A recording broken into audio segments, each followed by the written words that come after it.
Avec le chapitre que nous abordons aujourd'hui, nous changeons d'atmosphère. Je parle bien sûr du point de vue du lecteur européen, celui que l'on a habitué depuis le XIXe siècle à lire la Bible comme de la littérature.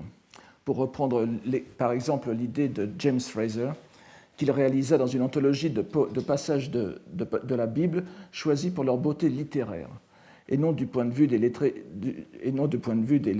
japonais médiévaux.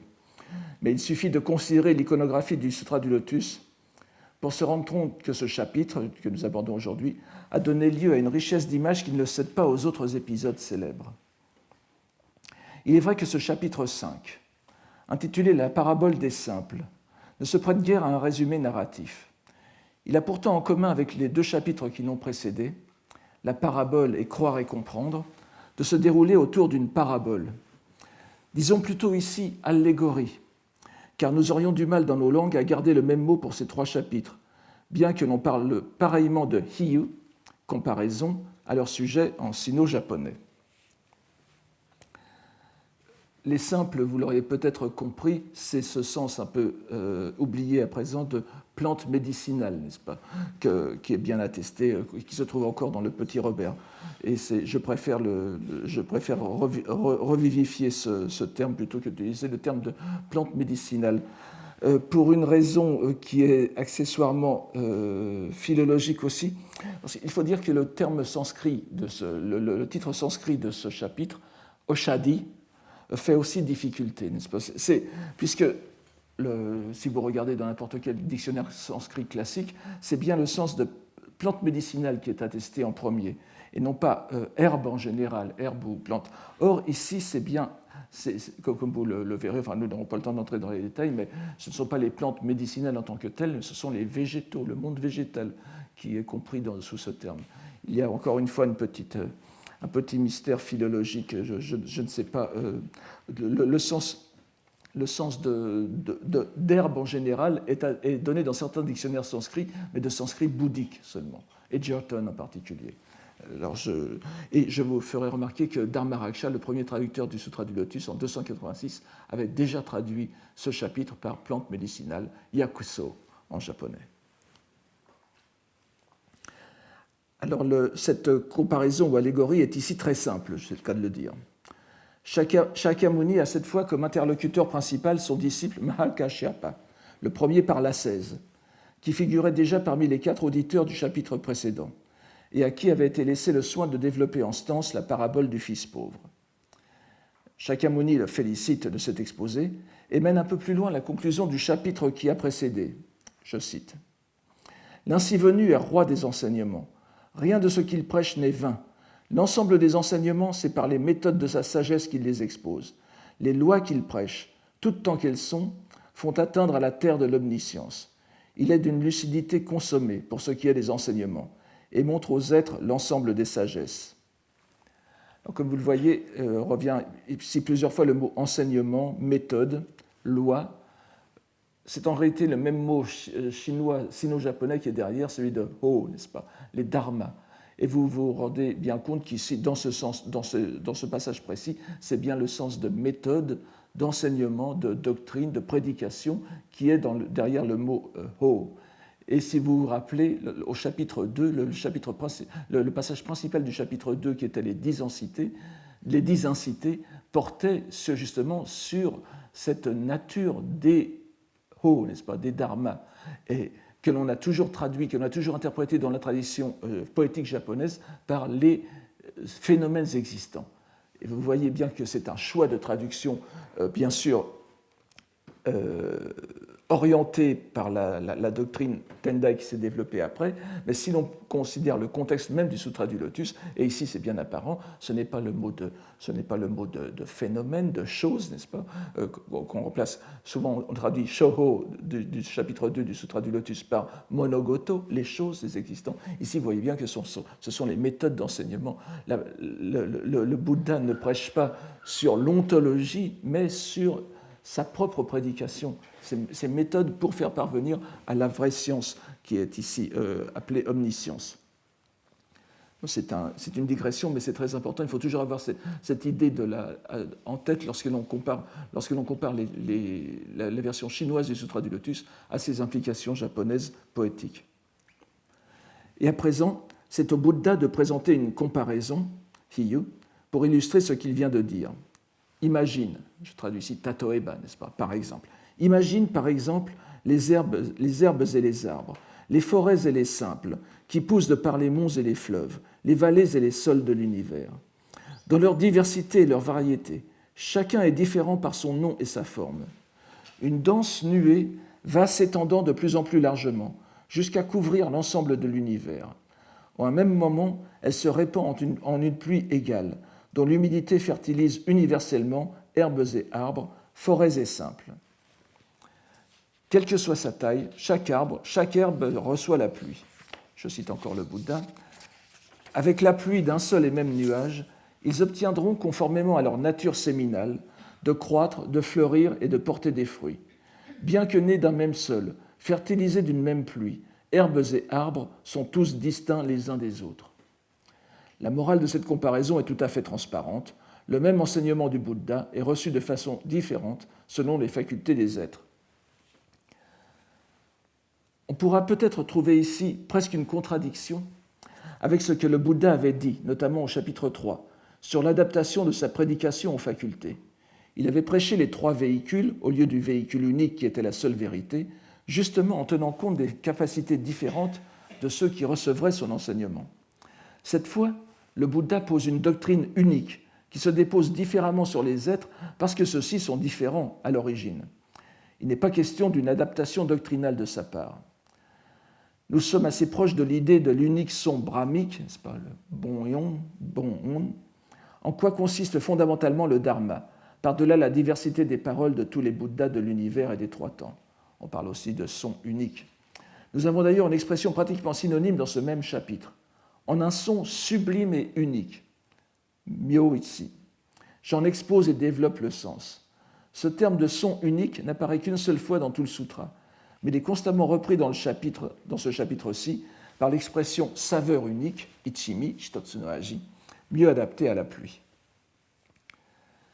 Et pourtant, toujours dans ce même chapitre placé sous le signe de l'unicité, le Bouddha redit à Kashyapa sa méthode décrite au chapitre précédent. La loi prêchée par l'éveillé est comparable à un grand nuage. À l'aide de sa pluie de saveur unique, elle fertilise les fleurs humaines et chacun obtient de réaliser son fruit. Et aussitôt après, Kashyapa, il faut le savoir, grâce aux relations et à la variété des paraboles, révéler et montrer la voie d'éveillé, tels sont mes expédients salvifiques. Il reprend donc ici les notions de relation, de parabole, d'expédients salvifiques qui impliquent une diversité d'enseignements. Et donc, pour prolonger l'allégorie, cela obligerait à penser la pluie comme ayant différentes saveurs. On entrevoit peut-être une façon de sortir de cette contradiction. Les expédients salvifiques étant adaptés aux êtres, il faut les considérer comme partie intégrante de ces derniers, un peu comme les feuilles et les branches des arbres et des plantes. Ils sont le résultat de leur disposition. Mais ceci n'est pas dans les commentaires, du moins à ma connaissance, et je ne livre cette explication qu'à titre provisoire. Le chapitre s'achève sur une brève proclamation, qui ne doit plus étonner les auditeurs, mais constitue une avancée dans la révélation. Maintenant, à votre intention, j'expose une chose éminemment réelle. Jitsu. La foule des auditeurs n'est aucunement passée en disparition, c'est-à-dire en nirvana. Ce que vous pratiquez est la voie des êtres d'éveil. En la cultivant graduellement, vous obtiendrez tous, tant que vous êtes, de devenir éveillés. Donc, nous retombons dans l'idée qui nous est maintenant familière. Ces auditeurs, ces Shravakas, ces Arhats, qui étaient considérés comme le summum du petit véhicule, n'étaient en réalité qu'une étape provisoire dans la vraie voie bouddhique qui est de devenir parfaitement Bouddha. L'imagerie végétale de ce chapitre a bien sûr inspiré les artistes, qui ont donné libre cours à leur amour de la nature pour représenter en sa variété la flore qui y est si minutieusement décrite. Mais on se doute bien que les poètes aussi y trouveront matière à écrire, puisque le monde végétal est l'une des principales sources de leur inspiration. Cependant, si vous avez la curiosité de lire ce chapitre du Sutra, vous y relèverez peut-être une singularité. En dépit du titre, La description de la végétation qui s'y trouve, pour détailler qu'elle soit dans les particularités physiques, reste étrangement générale. On ne trouve pratiquement pas mention de plantes spécifiques, si ce n'est dans la partie en vert, ces 4 espèces, qui sont très vagues aussi, céréales, riz, canne à sucre, vigne. Ce sont les seules mentions de végétaux que l'on trouve dans un chapitre entièrement consacré aux plantes. L'impression générale est donc celle d'une grande abstraction dans le sutra. Nous pourrions nous attendre à ce que les poètes japonais cherchent à remédier aux vagues de la description scripturaire en cueillant à loisir les plantes de leur paysage poétique. Mais ce n'est nullement le cas. Si nous considérons les 9 pièces que Jikkai, le compilateur du Yakuwa Wakashu, dont vous connaissez maintenant l'existence parce que j'y ai fait à plusieurs reprises allusion, un ouvrage qui date des environs de 1500, n'est-ce pas ? Donc, si nous comparons les 9 pièces que Jikkai a choisies pour son anthologie, il n'y en a que 2 qui mentionnent des essences particulières, alors que les autres reprennent la description générique du monde végétal. Je reviendrai sur ces plantes tout à l'heure. Au contraire, on a l'impression que les auteurs cherchent le plus souvent à rester dans cette généralité, parfois pour des raisons évidentes. J'ai fait plusieurs fois allusion lors du séminaire au grand religieux du Tendai Genshin, et Shinsozu, des environs de l'an 1000, et de sa propension à insuffler l'idée de l'éveil de l'inanimé, et tout spécialement des plantes, dans ses poèmes sur le Sutra du Lotus. Nous le voyons justement au mieux de sa forme lorsqu'il résume en ces vers le chapitre tout entier, que je vous cite d'abord en japonais, Onajikoto. Et ça commence bien. Onajikoto. Hitoaji no ame no furinureba. Kusaki mo hitomo hotoke tozo naru. Bon, je n'insiste pas sur l'absence de valeur poétique de ce poème, mais c'est le sens qui est intéressant ici. Il en est tout de même. Une fois tombée, la pluie d'une seule saveur. Une fois tombée, la pluie d'une seule saveur. Plantes et humains mûrissent en Bouddha. Plantes et humains mûrissent en Bouddha. Hotoke tozo naru. Message on ne peut plus transparent, qui a contribué, comme beaucoup d'autres poèmes de même contenu, à imposer l'idée selon laquelle le Sutra du Lotus prônait l'éveil du monde végétal et minéral, ce qui n'est bien sûr pas le cas dans le Sutra du Lotus, je vous l'ai déjà dit, je n'y reviens pas. Nous avons en revanche, bien moins nombreux, quelques poèmes mentionnant des plantes spécifiques. Je n'en citerai qu'un seul, anonyme, mais consigné dans le Shinshu-Ishu, anthologie impériale, donc, achevée en 1364, et dont les auteurs sont donc contemporains de Son-en.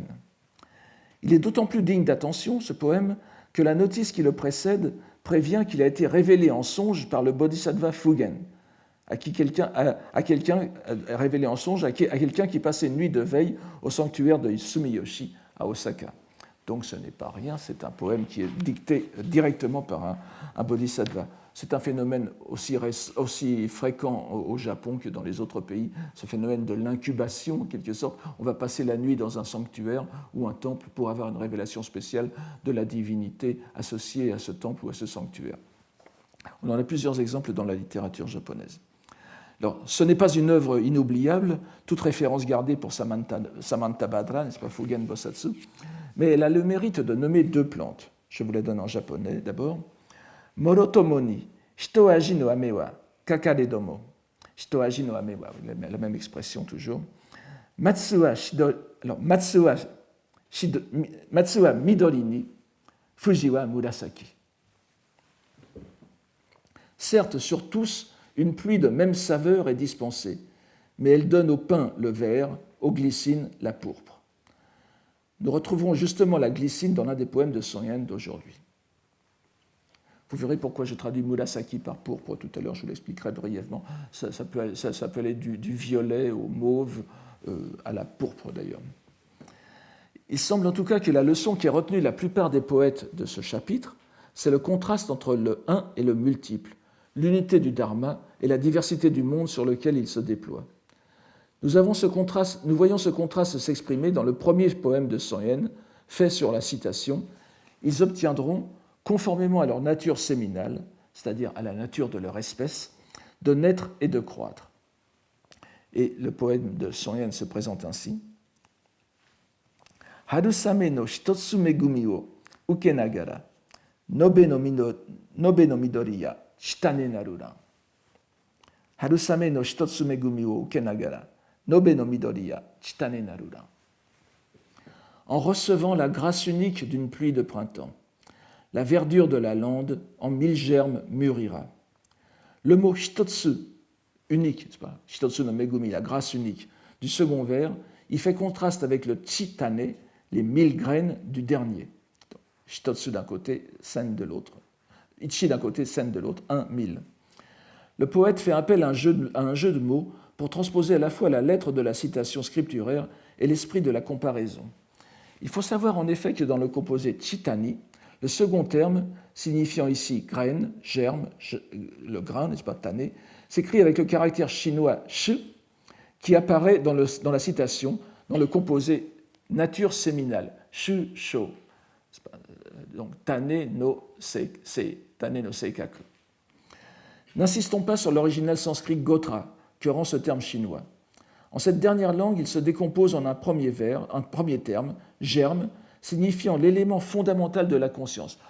En sanskrit, donc, il n'y a qu'un seul mot, n'est-ce pas, gotra. Gotra qui signifie, à l'origine, vous reconnaissez peut-être le radical go, que nous avons encore en anglais cow, n'est-ce pas, la vache, le bovin. Gotra signifie, à l'origine, semble-t-il, l'enclos des bovins, et puis la lignée, n'est-ce pas, la lignée d'une famille.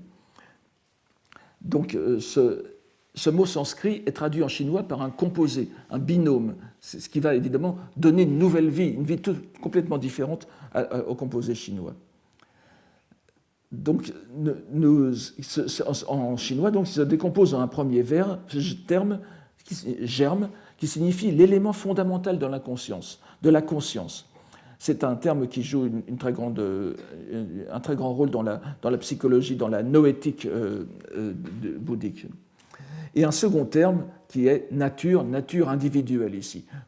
C'est souvent interprété par les commentateurs, sho est interprété par shobun, c'est-à-dire la division de la nature dans chaque individu. Nous pouvons le traduire en tout cas ici par espèce, ce shusho. Tane rappelle donc à la fois shusho et shurui, espèce, terme qui se trouve une fois tout au début de la comparaison.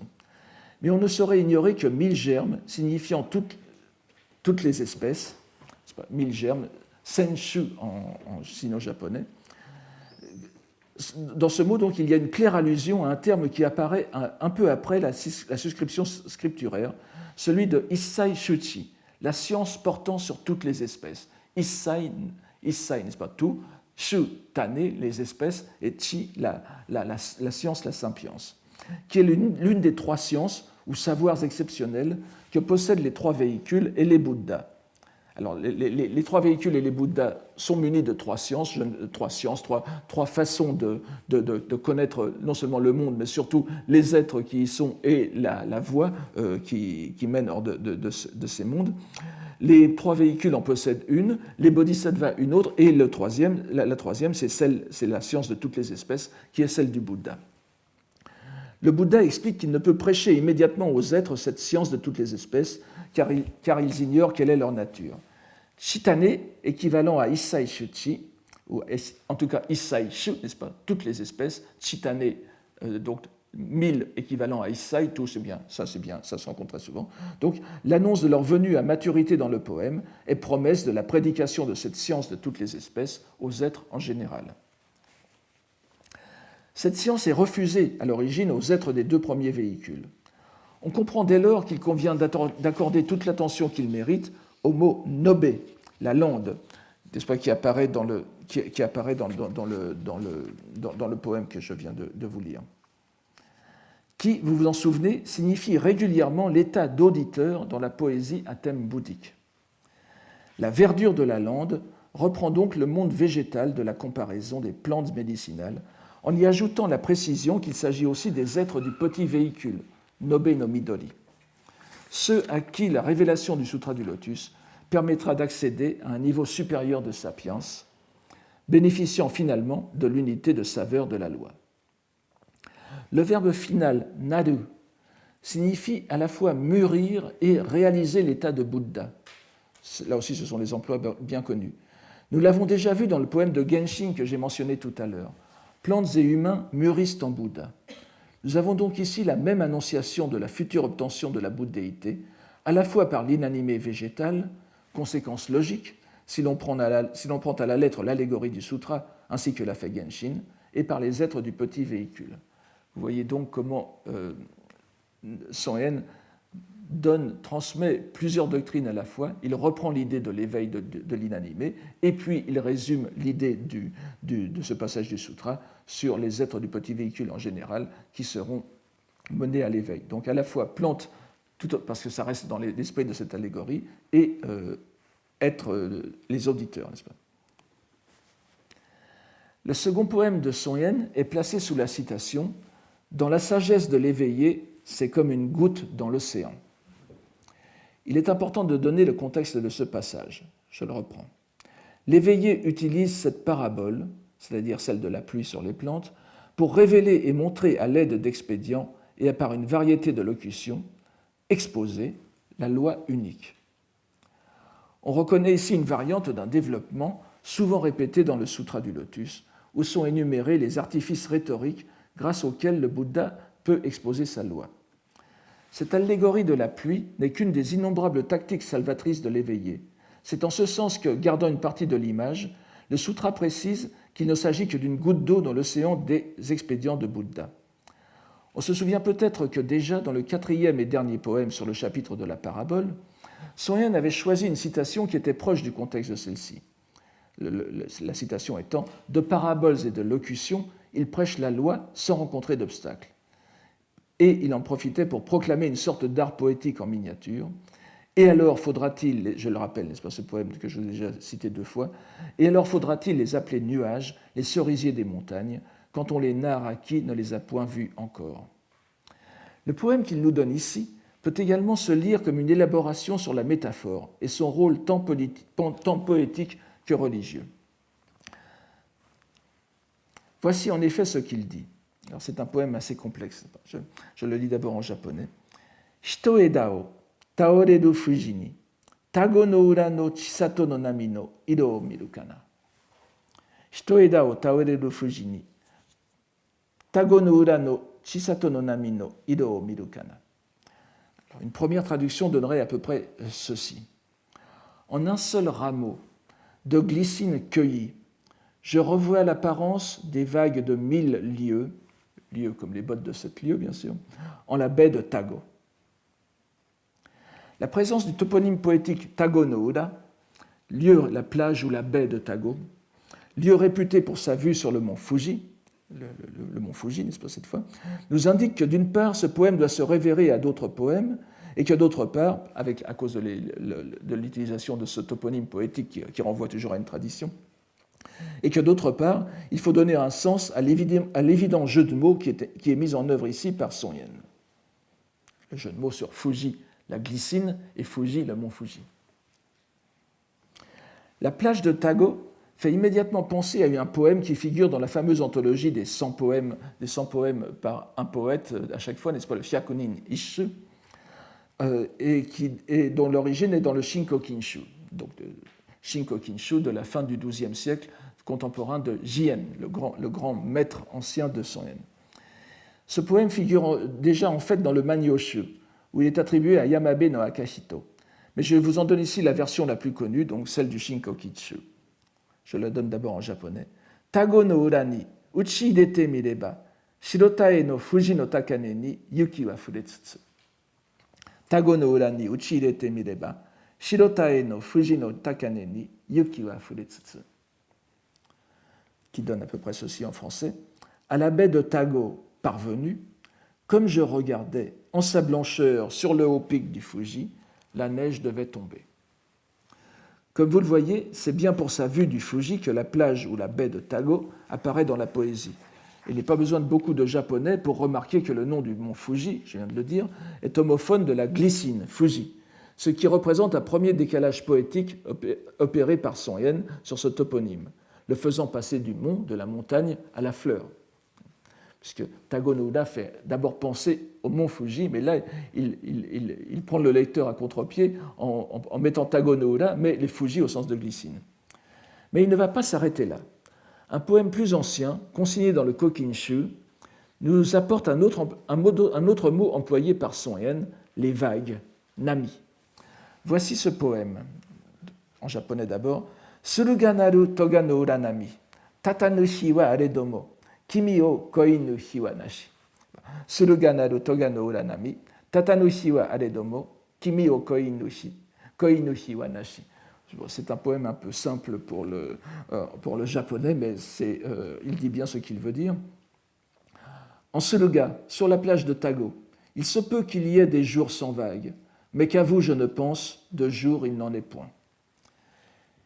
Il est dès lors loisible à Son Yen, en se fondant sur ses précédents poétiques, où le même toponyme de Tago no Ura est associé à la fois au Fuji, homologue de glycine donc, et à vague, nami, d'associer les deux pour évoquer un autre terme poétique, que vous connaissez peut-être, Fujinami, littéralement les vagues de glycine, qui décrit d'abord concrètement les fleurs ondulant sur leurs espaliers, puisque les glycines sont souvent mises ou en pergola, en quelque sorte, pour déployer toute leur beauté.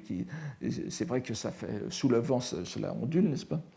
Mais c'est aussi une métaphore bien connue pour les mouvements de la pensée, surtout la pensée émue par le souvenir d'une personne aimée. Nous avons des exemples de cette expression dès le Manyoshu, et n'est pas besoin d'y insister. En même temps, le poème de Son Yen, tout comme le précédent, s'articule sur le contraste entre le 1 et le multiple, avec cette différence qu'il est ici plus clairement marqué, puisque c'est le premier vers de la moitié supérieure qui commence par 1 et le premier vers de la moitié inférieure par 1000. Le poème nous dit donc, dans ce qui serait tout d'abord une lecture directe pour un japonais, que dans un simple rameau de glycine cueilli au hasard d'une promenade, il lui semble voir, par le rapprochement phonétique avec le mont Fuji, le paysage toujours renouvelé des vagues immenses, Chisato, de la baie de Tago. Des vagues immenses, donc s'étendant sur 1000 lieues, n'est-ce pas, Chisato. Cela ferait déjà un poème intéressant, puisque donc en voyant les glycines, il pense au Fuji. Mais ce ne serait pas encore un poème bouddhique, et encore moins un poème consacré à cette citation précise du Sutra du Lotus. Bien évidemment, le lien avec la citation scripturaire est assuré par le mot vague, qui rappelle le mot océan du sutra. Le mot de un seul rameau, shitoeda no fuji, résonne avec une goutte, ichaku, shitotsu no shizuku, n'est-ce pas, dans le sutra. Le rameau ondulant comme une vague de fleurs de glycine n'est qu'une vague parmi d'autres dans la baie de Tago, de même que la variété des locutions se ramène à une loi unique. Les vagues de glycine, je l'ai dit, évoquent la pensée. C'est donc ici un rappel de la sagesse de l'éveillé du texte scripturaire. Et l'on voit ainsi, on voit souvent dans les poèmes bouddhiques homou, n'est-ce pas, homoi, et donc ici les nami, donc, qui évoquent tout de suite le verbe homou, penser, arriver lorsqu'il y a un mot sur sagesse dans le texte du sutra. Et l'on voit ainsi comment Son Yen manie le paradoxe. C'est le 1 fragmentaire du rameau cueilli qui renvoie au 1 total exprimé par la multiplicité des vagues de 1000 lieues. Mais l'enseignement est clair. La saveur unique de la loi qui est évoquée dans l'allégorie se divise en une infinité d'enseignements salvifiques, mais qui se ramènent tous en définitive à une parfaite, une océanique unité. Nous voyons ainsi le poète, faire un remarquable et paradoxal aller-retour du 1 au multiple et du multiple à l'un. Et d'ailleurs, à ce sujet, je pense que on va peut-être même penser que c'est exagéré, mais je vous dis des choses qui apparaissent dans les poèmes, n'est-ce pas? Il y a un autre jeu de mots très fréquent sur Fuji.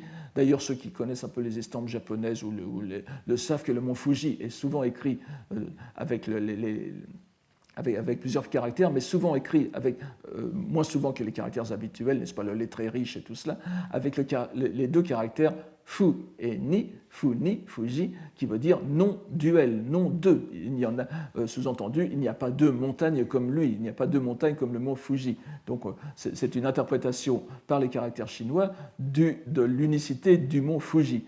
Mais il faut avoir en tête que dans les poèmes bouddhiques, ce jeu de mots de non-dualité intervient fréquemment pour exprimer le un, n'est-ce pas? Le mont Fuji est parfois synonyme ou homophone même de la non-dualité. Et il faut certainement aussi avoir en tête cette lecture.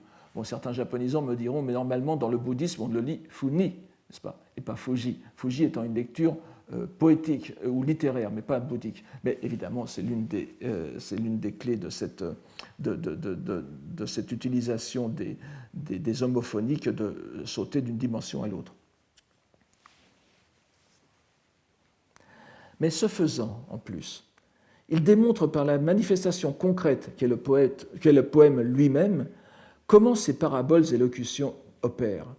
Car c'est en prenant délibérément le toponyme de Fuji dans un sens autre, à savoir glycine, qu'il peut réaliser une image poétique qui débouche sur une vision contemplative.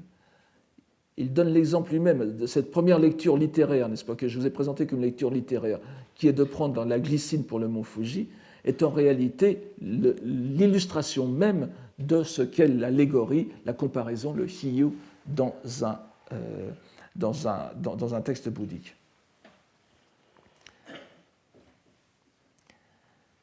Ce rappel concret de la méthode de Song Yen ne sera pas inutile pour aborder le troisième poème. Et si l'on veut bien accorder au poète que la disposition des pièces à l'intérieur de son recueil ne doit pas être traitée à la légère, nous pourrions nous dire que c'est même un avertissement au lecteur, afin qu'il fasse attention à ce qui suit. Ce poème, en effet, est placé sous une citation scripturaire déjà très significative. La citation étant « Elle fertilise les fleurs humaines et chacun obtient de réaliser son fruit ». Le mot utilisé ici pour fruit est « jitsu », alors qu'un peu plus haut, à propos du fruit de la voix, nous avions le mot « ka », kudamono, qui est plus fréquent comme terme religieux, jitsu étant plus approprié aux fruits concrets. Cela aura bien sûr son importance dans le poème de Song Yen, qui se présente ainsi. En japonais d'abord, Tokishi areba, haru no miyama no hana o mitsu, aki no konomi mo mataya hirakan. Tokishi areba, haru no miyama no hana o mitsu, Aki no konomi mo mataya hirakamu. Le moment venu, au printemps dans la montagne, j'ai vu la fleur, et les fruits de l'automne encore se révéleront. Placé sous le signe du temps, le premier mot, toki, tokishi areba, suivi de la mention du printemps d'abord, haru, et de l'automne ensuite, ce poème semble célébrer l'alternance des saisons et le passage des fleurs aux fruits. Et il est indéniable que c'est bien l'un de ces sens que l'on peut y lire.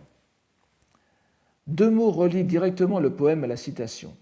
La fleur, hana, lecture japonaise du mot de la citation que je traduis par fleurs humaines, j'y reviendrai dans un instant, ninge, n'est-ce pas, ge, donc ka, c'est-à-dire hana, et fruit, konomi, jitsu. Nous pouvons dire qu'il est un mot de la... Alors, oui, je reviendrai là-dessus, mais konomi est la lecture d'abord de ka, kudamono, n'est-ce pas? Et jitsu, ça se lit le plus souvent minori. Je le dis déjà pour que vous soyez moins étonnés tout à l'heure.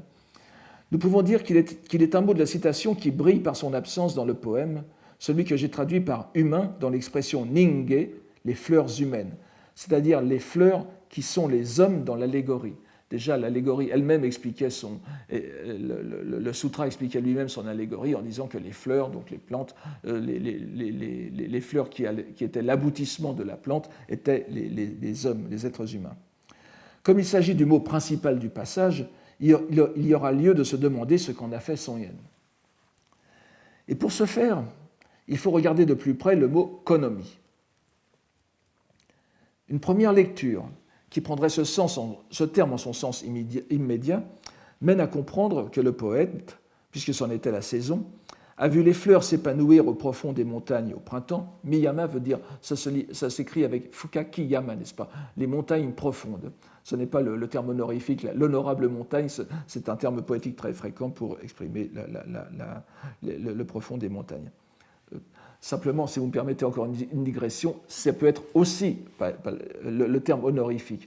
Et évidemment, lorsque ça veut dire l'auguste montagne, la sainte montagne, vous comprenez tous qu'il s'agit du pic du vautour, le Ryojusen, n'est-ce pas, le mont sacré des aigles, où est prêché le sutra du lotus. Donc déjà, il y a ici une ambiguïté, mais sur laquelle je n'insiste pas, je le fais remarquer à ceux que ça intéresse. Donc, le poète voit les fleurs s'épanouir au profond des montagnes au printemps, et ces fleurs sont promesses de fruits qui se révéleront en automne. Rien de très étonnant jusqu'à maintenant. Si l'on examine les autres sens possibles et les emplois de konomi dans d'autres poèmes à thème bouddhique, nous voyons que l'autre sens le plus évident et bien exploité par les poètes, vous l'avez peut-être deviné, c'est konomi, à savoir ce corps tel que nous l'avons reçu dans cette vie. Nous en avons un bon exemple dans ce poème de Fujiwara no Yoshitsune, à peu près contemporain de Jien, donc de la fin du XIIe siècle, portant sur l'incité de fruits, Nyoseka. Je ne reviens pas sur les termes d'incité et tout cela, ce n'est pas le propos d'aujourd'hui.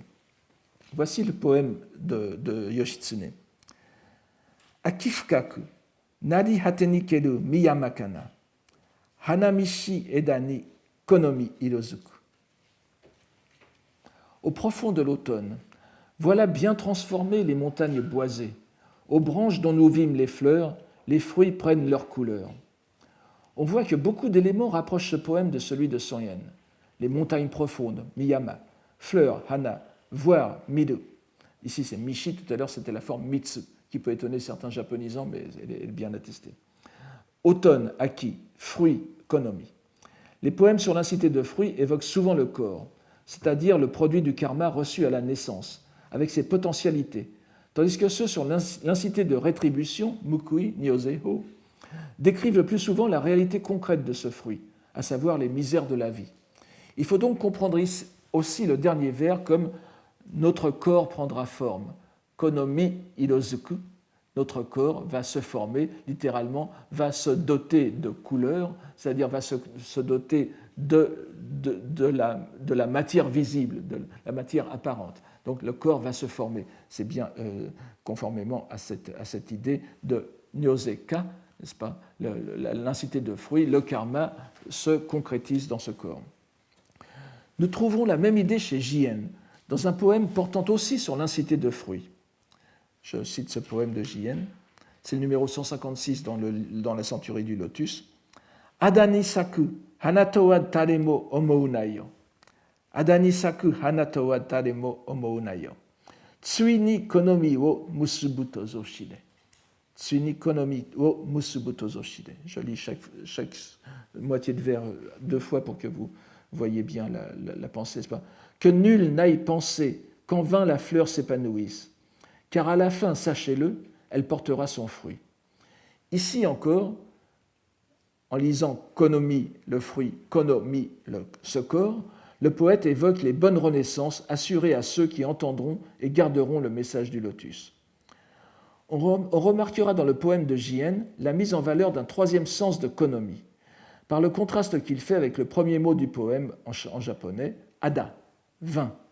Car mi, ne l'oublions pas, s'écrit avec le caractère jitsu, celui qui se trouve justement dans la suscription du poème que nous avons ici. Et ce caractère signifie réalité en contexte bouddhique. Donc, opposé à vin, konomi signifie à la fois fruit, ce corps et réalité, puisque konomi est non seulement synonyme de minori, mais est parfois une lecture du caractère jitsu, n'est-ce pas, du même caractère jitsu qui veut dire réalité, fruit, que l'on lit parfois dans le sens de fruit, minori, et beaucoup plus rarement, mais c'est attesté dans les dictionnaires anciens, konomi aussi. Donc, il entraîne toutes les mêmes associations d'idées que jitsu, que minori, n'est-ce pas? Et donc, konomi, au sens de fruit et de réel, s'oppose au premier mot du poème, qui est ada, n'est-ce pas? On observera dans le même sens les différents jeux de mots qui s'enchaînent dans le poème de Son Yen entre mitsu, j'ai vu, et remplir. Mitsu veut dire à la fois j'ai vu, mais ça peut être la forme du verbe, la forme neutre, n'est-ce pas, du verbe remplir. Aki, c'est l'automne, mais aki veut dire aussi le vide. C'est aussi un des jeux de mots que l'on trouve souvent en contexte bouddhique. C'est-à-dire aussi le vide et aussi la satiété, n'est-ce pas, le sens de dégoût de la vie. Et konomi, le premier et le troisième. Donc, mitsu, aki et konomi, le premier et le troisième, donc j'ai vu et la réalité du fruit, annulant le second terme qui est aki, l'automne, et qui est au milieu. Nous pouvons même considérer que lu sous cet angle, aki et konomi provoquent un effet surprenant d'alliance de mots qui n'est pas sans rappeler Hana no Minori. C'est littéralement le fruit de la fleur qui suggère tous les deux la réalité du phénoménal une fois arrivé à la révélation du Sutra du Lotus. C'est le fruit de l'automne, c'est pas Aki no Konomi, c'est comme Hana no Minori, le fruit de la fleur qui est Minori qui veut dire le fruit et la réalité, la fleur qui veut dire non seulement la fleur du lotus, mais la fleur poétique qui est l'éphémère par excellence, n'est-ce pas, le symbole du mujo. Donc, il y a une sorte d'oxymore entre les deux, de contradiction dans les termes qui fait comprendre l'unicité le caractère unique du Sutra du Lotus. Le dernier mot du poème, hiraku, ajoute la touche finale qui met le poème dans la lumière du sutra, signifiant bien sûr s'ouvrir, s'épanouir, et écrit avec le caractère chinois kai. Ce verbe signifie aussi révéler, mais a dans le bouddhisme de tradition Tendai un usage scolastique qui se fonde sur le sutra du lotus même. On sait en effet que le chapitre des expédients salvifiques définit en 4 verbes l'action des Bouddhas sur les êtres. Je cite, les Bouddhas ouvrent, révèlent, font comprendre et font pénétrer le savoir et la vision de Bouddha. Ouvre, révèle, faire comprendre, faire pénétrer. Kai, ji, go, nyu. Le savoir et la vision du Bouddha, Buddhiken. Et dans ce chapitre même de la parabole des simples, comme je l'ai rappelé tout à l'heure, les 2 premiers verbes sont utilisés à propos de la parabole. L'éveillé utilise cette parabole pour révéler et montrer, kai-ji, à l'aide d'expédients, la voie unique. C'est donc bel et bien grâce à la révélation du sutra que s'accomplit en ce corps la réalité de la loi. Vous avez tous les sens réunis ici. Le 4e et dernier poème porte sur le passage final du chapitre, passage que je vous ai cité tout à l'heure, dans lequel le Bouddha révèle aux grands arhats, aux méritants, n'est-ce pas, aux goûts, les dignes d'offrande en sino-japonais, aux auditeurs accomplis, qu'ils ne sont pas passés dans le nirvana, mais que ce qu'ils pratiquent en réalité est la voie des bodhisattvas. Soen ne retient qu'une partie de cette citation. Ce que vous pratiquez est la voie des êtres d'éveil. Et il fait à son propos ces vers.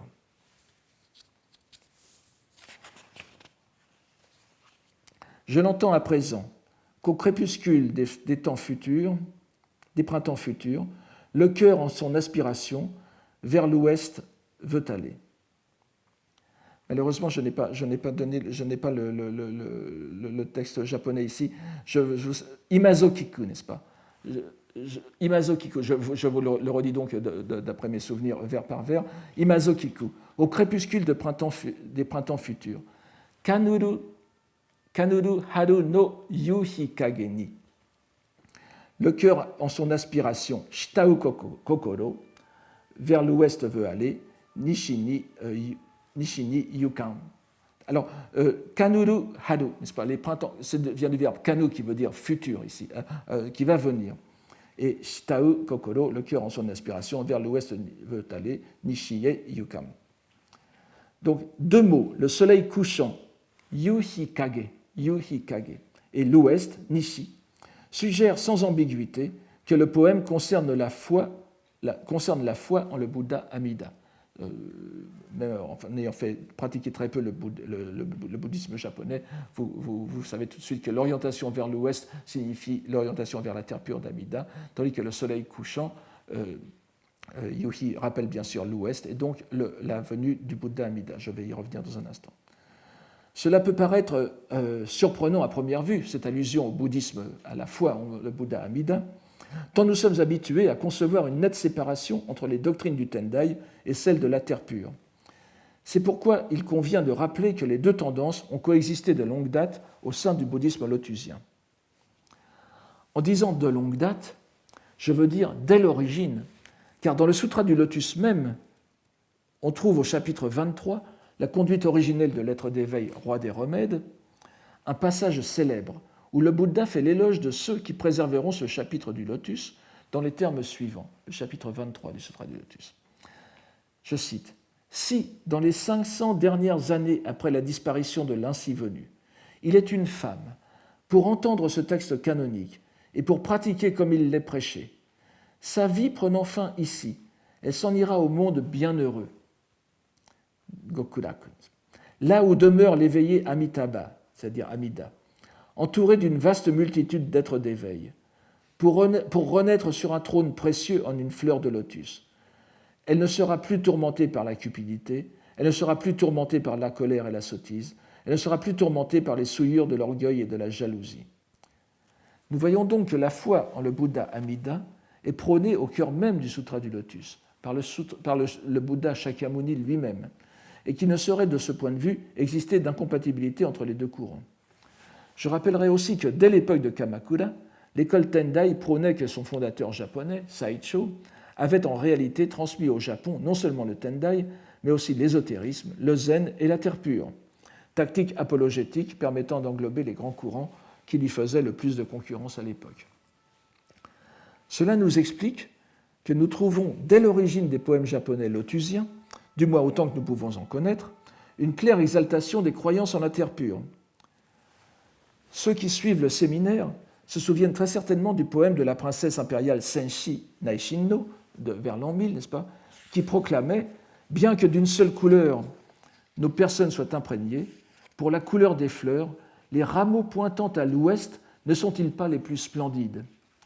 Cette expression « Nishi ni sasu eya », donc ceux qui pointent vers l'ouest, ne peut s'entendre que dans un sens amidiste dans la poésie japonaise.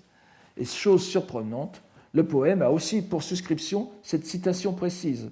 Elle fertilise que nous avions tout à l'heure, elle fertilise les fleurs humaines et chacun obtient de réaliser son fruit. Ce qui implique que pour la Vestale, qui était Senshi, le fruit à réaliser était la renaissance en la terre pure du paradis de l'Ouest, non l'obtention de l'éveil parfait sans supérieur. Vous voyez, un léger décalage par rapport à ce qu'on pouvait attendre du contexte même du Sutra du Lotus. Elle le fait revenir à un contexte non pas anti-lotusien, mais qui se trouve ailleurs dans le Sutra du Lotus. Elle fait coïncider les deux passages dans la foi en Amida. Nous retrouvons chez Jien, de façon peut-être plus étonnante, les mêmes préoccupations amidistes, dont je vais vous donner deux exemples. Le premier provient de sa Centurie du Lotus. C'est un poème qu'il a composé sur un passage du chapitre 7, La ville fantasmagorique, Keijohon, dont je rappellerai seulement que le chœur en est la parabole du même nom, où le chef d'une caravane, afin de permettre aux voyageurs épuisés par la traversée du désert, fait apparaître, grâce à ses capacités magiques, une ville illusoire, où les malheureux voyageurs ont le sentiment de se rafraîchir et de se restaurer réellement. Et ils peuvent ainsi, frais et dispos, repartir vers leur véritable destination. Sous la citation « J'ai fait apparaître provisoirement un fantôme de ville », voici le poème de Jien cette fois. Murasaki no kumo o matsumi wa kino ni kyo saki kakaru fuji no idozo ureshiki.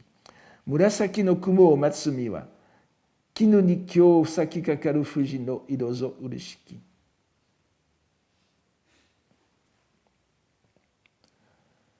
Provisoire, certes,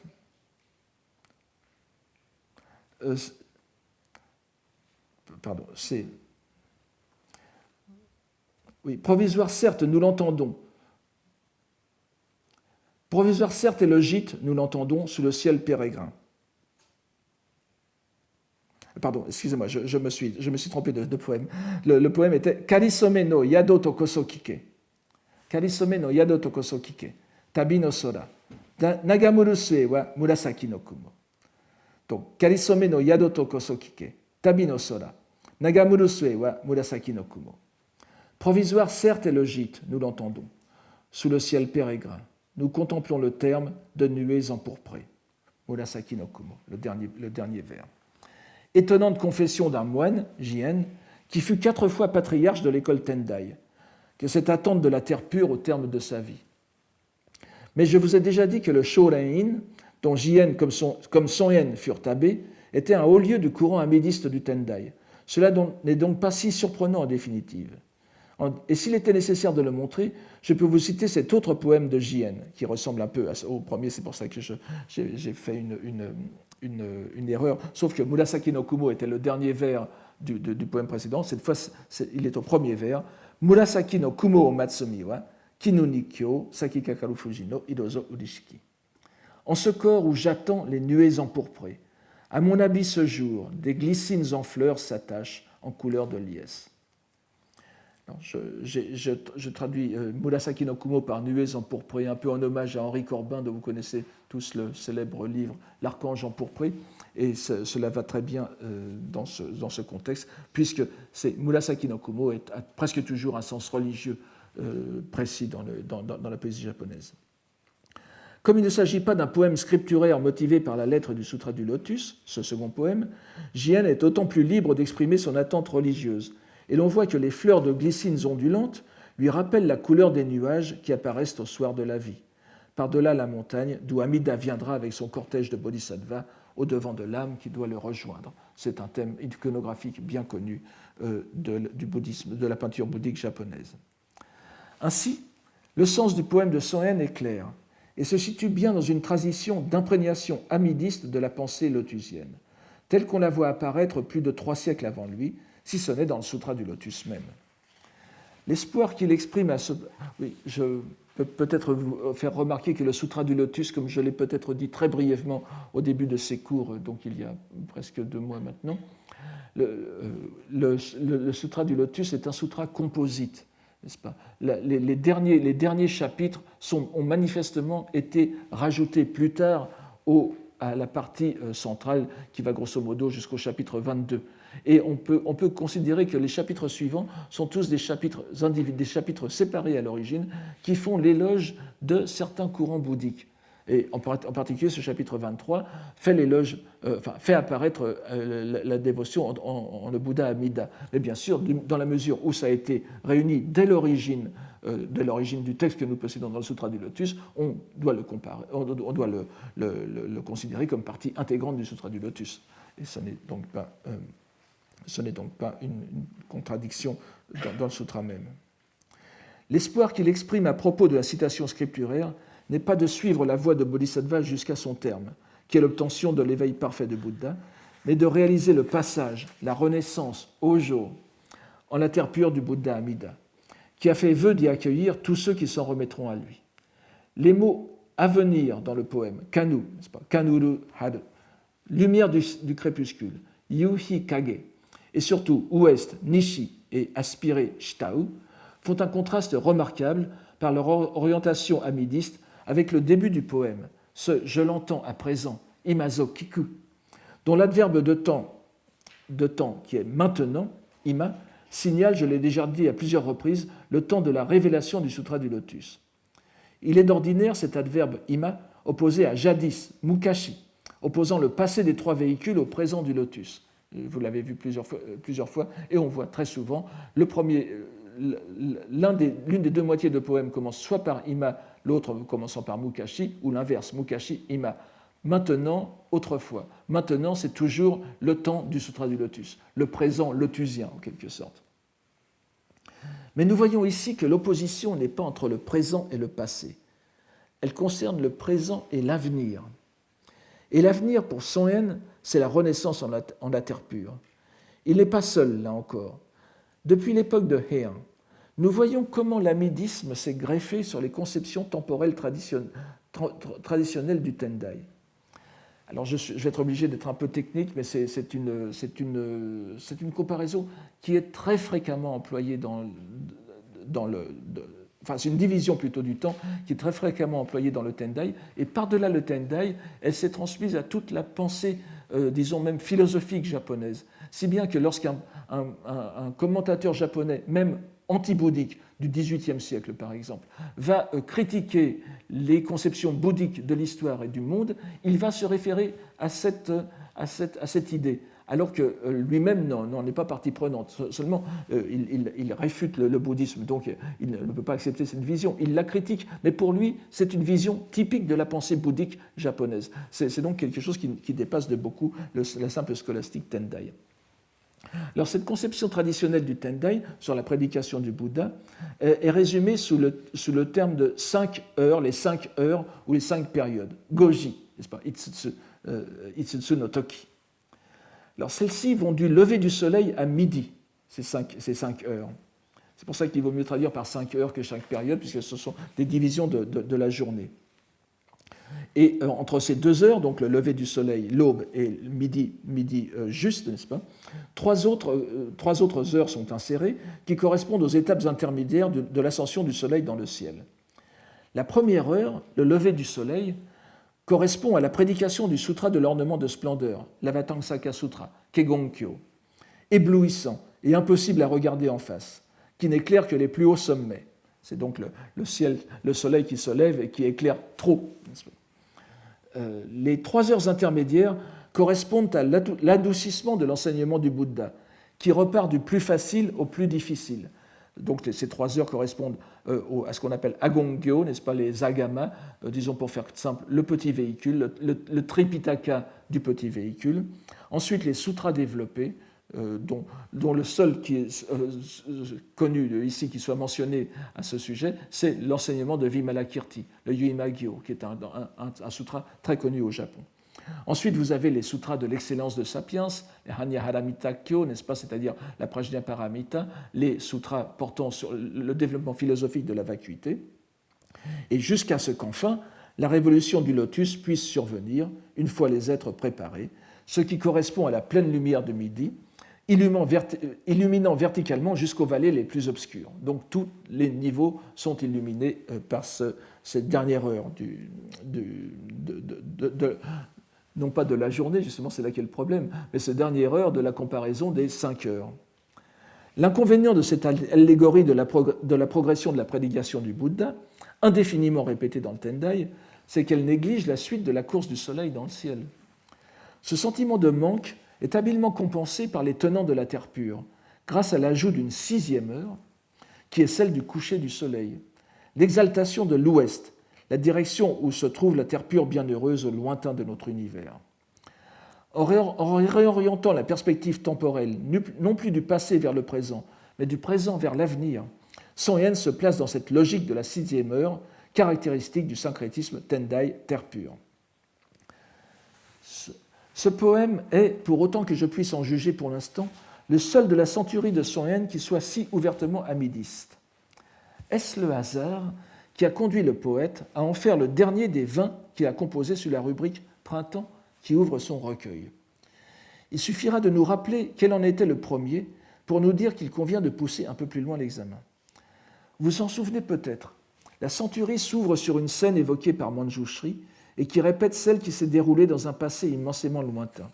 Un rayon de lumière surgit d'entre les sourcils du Bouddha, illumine 18 000 mondes en direction de l'Orient. Prélude de la prédication du Sutra du Lotus. Le poème inaugural de Son Yen était, je le répète, « Les couleurs du printemps vont-elles emplir jusqu'au lointain du ciel grâce à l'éclat solaire qui s'y embrume ?» Je ne reviens pas sur les détails, bien sûr.